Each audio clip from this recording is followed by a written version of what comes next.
got a little bit of room. 3-on-3 going in. He chips it in behind Gilmore. Back in. Put up and in! Austin Cangelosi with the game winner in overtime. What a play! In the game, Sedum will carry the puck behind his net and wait out the buzzer. They're on their feet here at the Covelli Center. And ladies and gentlemen, the Youngstown Phantoms are the 2018 Eastern Conference champions. They're going to the Clark Cup Final.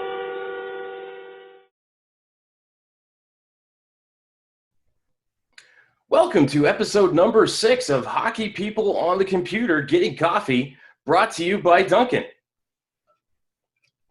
My name is Matt Lipsack, the voice of the Youngstown Phantoms, and tonight I am joined by forward for the New Hampshire Wildcats, Eric Esposito, of course, a former captain of your Youngstown Phantoms. Espo, how are you, brother? What's going on, Matt? How you been? I'm doing great, man. How about you? It's good. It's good. This is I like this. Thanks for having me on.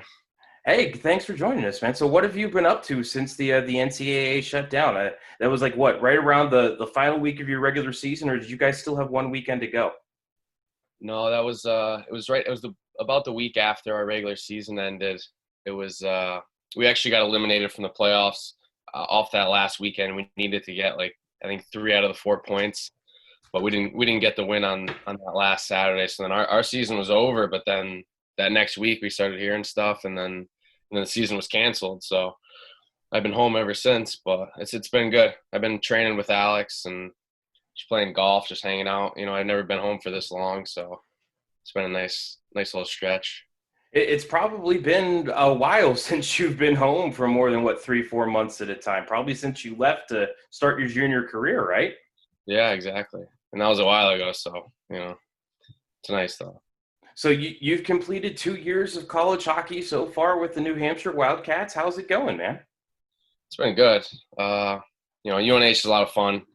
I've been on 2 pretty good teams so far. Hopefully the next 2 years will be even better, but it goes by really quick. It's crazy to even think that 2 years is all done. So, I'm going to be a junior this year, but I feel like I was in Youngstown last season, Hey man, Hockey East is super competitive. You guys only finished 3 games under in the conference. And, I mean, honestly, as competitive as that conference is, that's nothing to hang your head about. That's not bad, at least for this past season. Yeah, for sure. No, we definitely knew that. And our coach was saying that the whole year, that it was a tight league. It's either you could be in the top 4 or you could be out of playoffs, over one weekend. So we knew that. It just sucks. We ended up on the bad end of it, Yeah, that last weekend of the season, of course, you guys were playing Boston College, and they were, number 1 in the league. That's where they finished. And you got 1 out of 4 points that weekend, and just like you said, you had to get 3 to jump over Providence. So tough break for that one, but hey, there's always next year, right? Yeah, no, exactly.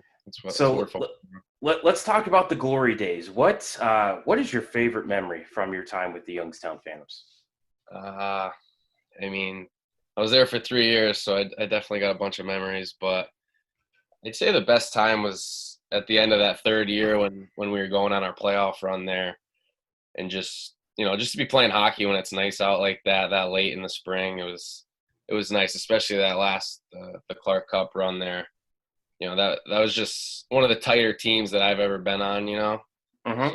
On and off the ice, we were always having a good time, especially in that last stretch there. You mentioned that Clark Cup final from 2018. Have you been able to watch any of those games yet? Because I still can't.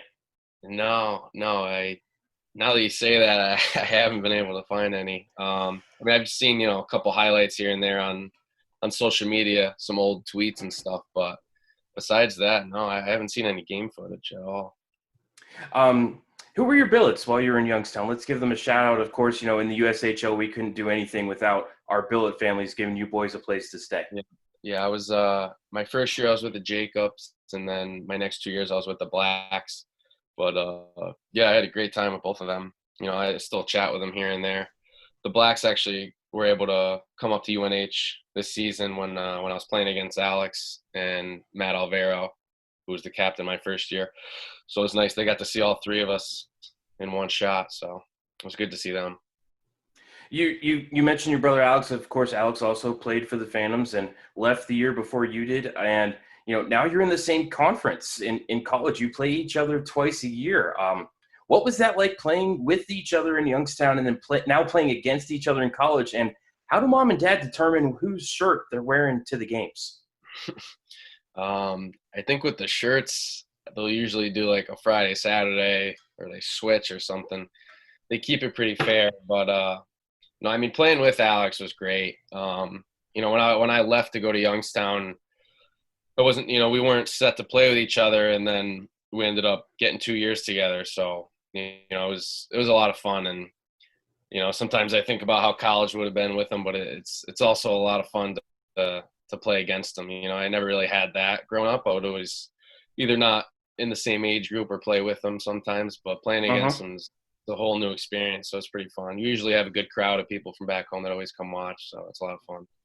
Of course, New Hampshire and Vermont right next to each other. You and I have joked in the past about how you scored more goals in your final season in the USHL than Alex did. I see a little smile creeping on your face right there. And now you're up 3-1 against him in college. I mean, I know you're not one for bragging, but it's nice to have one up on Big Brother, isn't it? Yeah. I mean, we're both pretty competitive, so it's fun to try and get the win. And then when we come home, people ask, who won, you get to say you at least more times than not.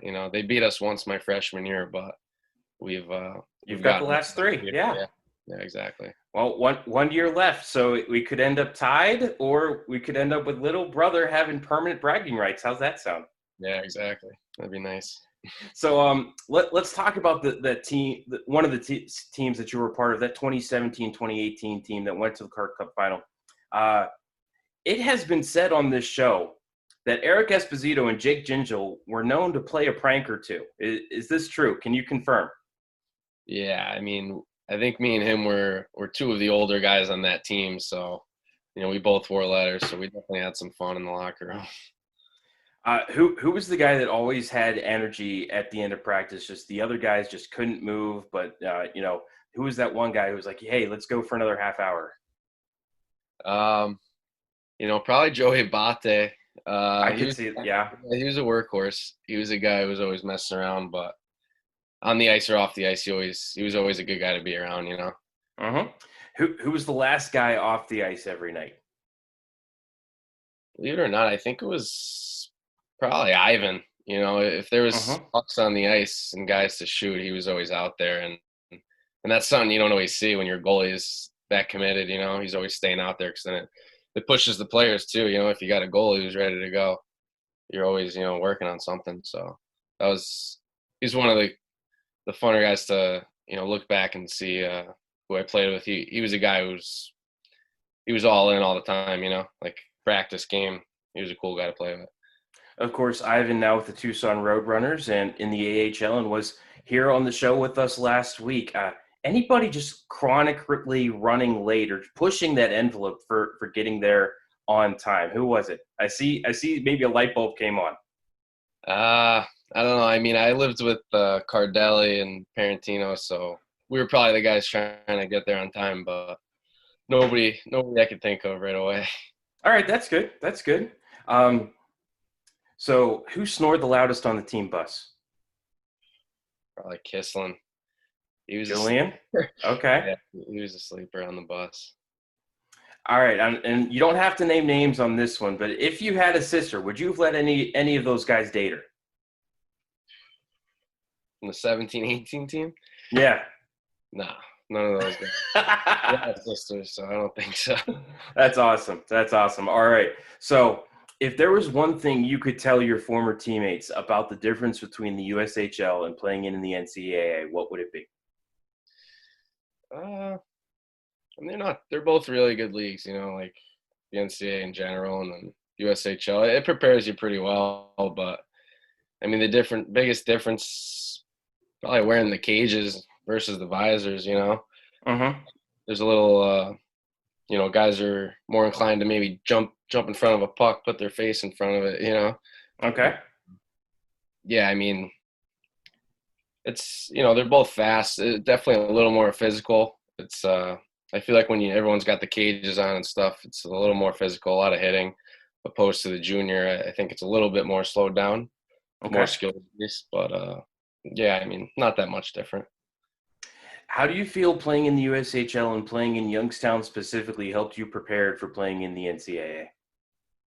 I mean, just doing 3 years there, I think, helped me a lot. I played with so many different guys, so many great teammates, so I got to learn from a lot of different guys. I mean, just not doing school for a year too in Youngstown, it helps you really focus on hockey and take care of your body and just kind of like act more like a pro, and that's something you kind of got to bring to college, and I thought helped me going Okay. in. So Espo, before I let you go, any Netflix or Hulu recommendations to help get us through? I mean, you and I are recording this on June 10th, and by the time we get this one on the air in 3 or 4 weeks, we might have real hockey again. Who knows? But any good show recommendations to get us through till then? Last night, actually, I think I found a hidden gem, I'd say. It's called The Short Game. It was about like the best eight-year-old kids and below at golf, like the Okay. World Championships. So if you like golf and you like seeing kids that are a lot better than you, it was a good watch. I got some amusement out of it. I mean, I know I would probably shoot in the 200s if I played a par 72. Yeah. So I'm sure those kids were all better than me at golf too. See, what I've heard is the trick is just accepting that you're going to be terrible at it, and that allows you to have fun. Yeah. No, for sure. That's what it's all about. I'm no good, but I get out there just to have some fun. All right. Well, Espo, thank you so much for joining us here on the show. Best of luck next year at UNH, and hopefully you can put one more over on Big Brother. All right. Yeah. Thanks, man. All right.